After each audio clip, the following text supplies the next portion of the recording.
Il est 5h30 à Paris et à Kinshasa, 4h30 en temps universel. La famille du président de la République démocratique du Congo, Joseph Kabila, à la tête d'une fortune colossale, révèle une enquête minutieuse de l'agence Bloomberg qui détaille les nombreux secteurs d'activité où s'exerce son emprise.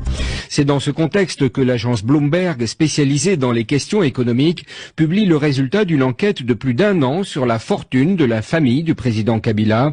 Des dizaines d'interviews et des milliers de documents d'entreprise ainsi que des documents judiciaires révèlent que Joseph Kabila et sa famille ont constitué un gigantesque réseau d'entreprises qui s'étend dans tous les secteurs de l'économie congolaise et qui a rapporté des centaines de millions de dollars à ses membres, dit Bloomberg. Les explications de Léa-Lisa Westerhoff. Des participations dans au moins 70 entreprises. La famille Kabila en est souvent le principal actionnaire ou l'un des gérants.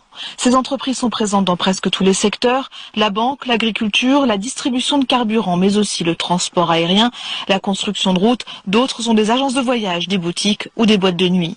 Le secteur minier n'est pas en reste. Joseph Kabila, sa femme, ses 2 enfants et 8 de ses frères et sœurs contrôleraient ainsi plus de 120 permis d'extraction d'or, de diamants, de cuivre ou de cobalt en République démocratique du Congo.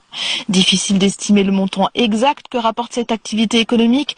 350 millions de dollars sur 4 ans pour l'une de ces sociétés, avancent encore les enquêteurs de Bloomberg. Cette activité est-elle illégale ? L'article 96 de la Constitution congolaise interdit au chef de l'État toute activité professionnelle, mais pas à sa famille. Ce qui explique sans doute que le président lui-même n'est associé qu'à 2 entreprises. Cette enquête est en tout cas une première. Jamais les Congolais n'ont eu accès à de telles informations concernant leur président et son immense richesse. Cette enquête de Bloomberg ne semble en tout cas susciter dans l'entourage de Joseph Kabila ni surprise ni gêne. Pour son conseiller diplomatique Barnabé Kikaya Binkaroubi, rien de tout cela n'est problématique. Écoutez-le. Le président Joseph Kabila et tous les membres de sa famille sont des Congolais et ils ont le droit de faire des affaires comme tous les autres citoyens, pourvu que les lois du pays soient respectées.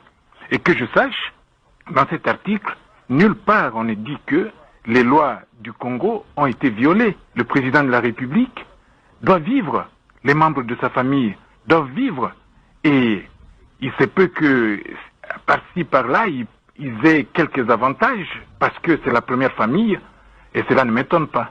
Mais selon vous, ça n'est pas problématique ? Encore une fois, ça ce sont des affaires privées du chef de l'État ou même de son épouse. Si les lois du pays ne sont pas violées, elle a le droit de faire des affaires comme tout autre citoyen congolais.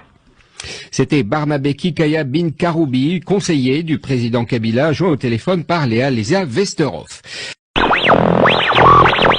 Le souverain.cd